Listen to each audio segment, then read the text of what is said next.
Vanessa Norton. I'm the sister of Tim Norton. Les was Tim's instructor. I originally started training him until he started beating me up. Then Les had to take over.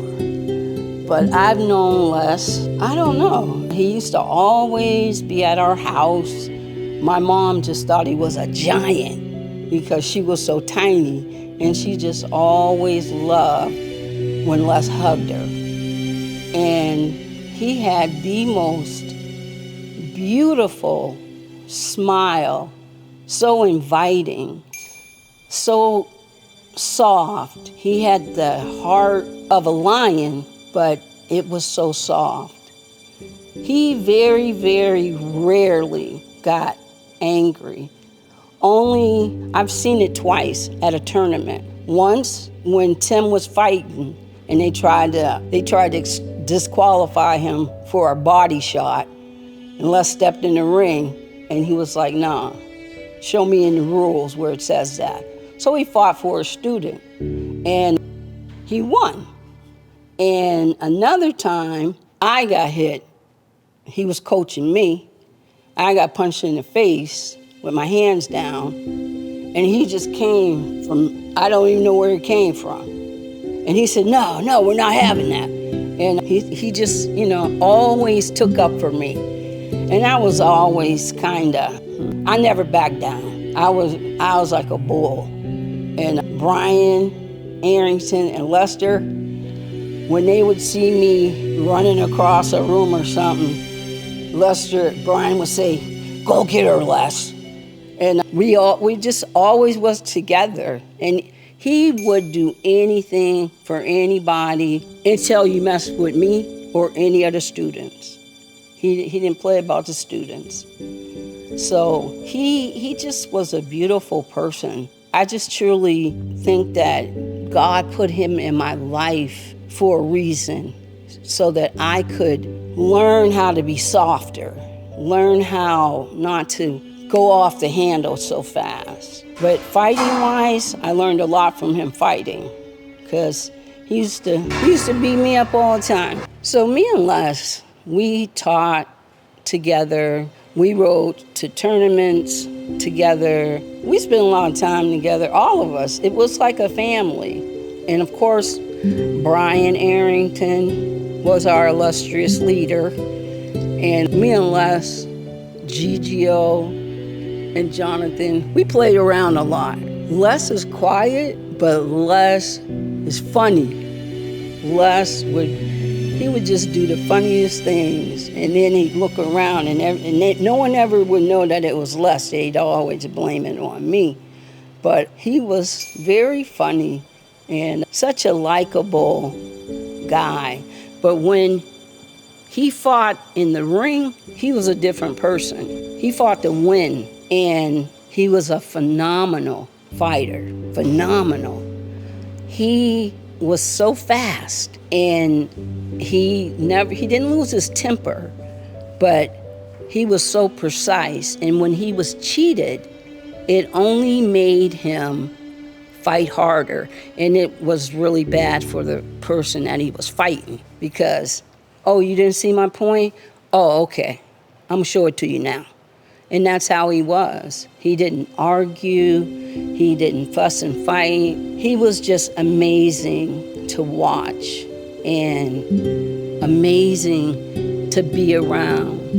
He was just truly touched by God. And that's what I learned from him. He taught me how to love myself, how to own my spirit and believe in it and trust it. Because I said, well, I don't know, should I? He would always say, trust God, trust God. And I did. And when he left town, I was devastated, because I lost my best friend.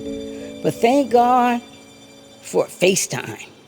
We would FaceTime all the time, and I didn't have anybody to teach with, so I had to teach with the youngins, because, I'm 64, and I just kept saying, man, I'm done with this. This is no fun anymore. And then Brian would keep reeling me back in, because I love to teach. And I love to teach with Lester, Gigio, and Jonathan. So I guess you know, I'll be back at practice on Monday. So I'm going to miss Les so much. I don't know what I'm going to do with myself. Well, everybody loved Les. Les was a beautiful person, inside and out. So I would say, fam, if you spent any time with him, you knew that Les was genuine. He loved hard. He loved his family. He loved his wife. He loved all his kids. And he always tried to make everything all right. He didn't like distinction. He didn't like things to be out of order. He liked everything in order. And what I used to do, like when I would go to their house, I would move stuff around to see if he noticed. And he'd be talking and he'd move stuff back. And then I'd move it again. And he said, would you stop moving my stuff around? Because he'd notice. I just wanted to see if he would notice. But he was aware at all times. And one thing he did do, he loved his family. His mom, you know, Les was really a mama's boy. And I used to call him that all the time. But my nickname for Les, I used to call him Monkey Man, because his legs and his arms were so long. So that's what I would call him all the time. But I don't know, if you didn't feel the love that he radiated, there was something wrong, because it was there all the time. Even like when he punched me in the face, knocked me down on the ground, and said, get up. He'd help me up, and I'd start crying, and then he'd say, stop crying. You act like a girl. And I'd say, I am a girl. And then he would laugh, and he didn't take it easy on me, never. So I thank him for that, because he helped me become the fighter that I am today.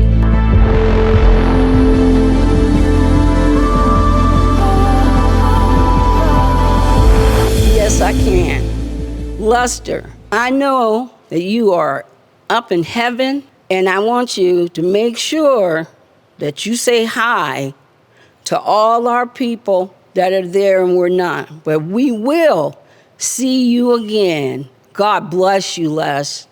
You changed a lot of lives, including mine. I love you, Monkey Man.